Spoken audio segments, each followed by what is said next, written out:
जुल्फ के दाम को लिए ज़हमत बाग उठाए तू, क्यों ना शिकार तू करे अपने परिंदे बाम का। रेगे इराक मुंतज़र किश्ते हिजाज तशना काम, कूफा ओ शाम तशना को खून दे फिर इमाम का।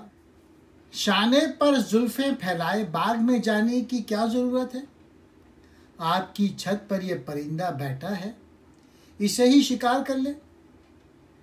इराक़ का सहरा मुंतज़िर है और हिजाज की मिट्टी प्यासी है, अपने कूफे और शाम को फिर से हुसैन के खून से सैराब कर दें।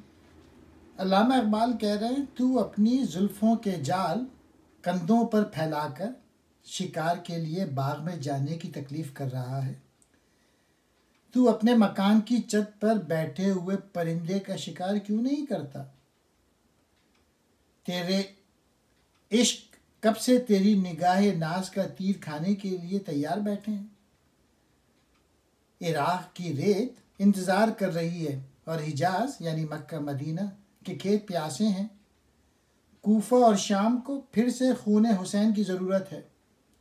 हक़ की आवाज़ बुलंद करने वाले की ज़रूरत है।